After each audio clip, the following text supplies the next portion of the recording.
మేము BJP party ఏదైనా ఒక మాట చెప్పామంటే ప్రతిదీ మనం చేసాం. ఈరోజు సబ్కా వికాస్ అవునా? ప్రతిదీ కూడా మనం చేయగలుగుతున్నాం. మనం విద్య కోసం పోరాడుతున్నాం.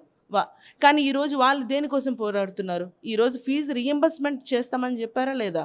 దానికి రీయింబర్స్‌మెంట్ ఫీజులు డబ్బులు ఏమైనా ఇచ్చారా కాలేజీలకి? ఇవ్వలేదు. లేక రీసెంట్‌గా ఒక అమ్మాయి ఆత్మహత్య చేసుకుంది. ఎందుకంటే అంత మెరిట్ స్టూడెంట్ అయినా కూడా సర్టిఫికేట్ రాక చిన్న చిన్న ఉద్యోగం చెయ్యలేక చనిపోయిన పరిస్థితి ఈరోజు మనం చూస్తున్నాం.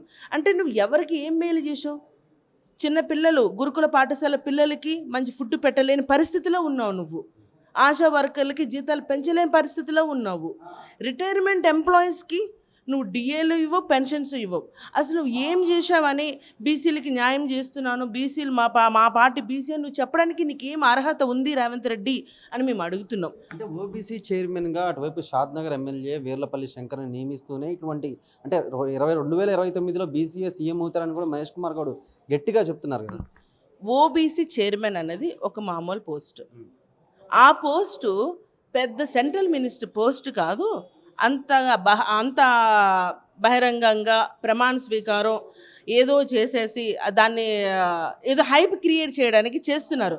ఆ ఒక్క పోస్ట్ చూపించి ఓట్లు ఇప్పుడు ఉన్న ఎలక్షన్స్ వస్తాయి కదా, ఆ ఎలక్షన్ కోసం బీసీ ఓటింగ్ కోసం ఇతన్ని ఇట్లా చూపించారు తప్ప కానీ అది పెద్ద పోస్ట్ కాదు. దే క్రియేటెడ్ దట్ పోస్ట్ అంతే.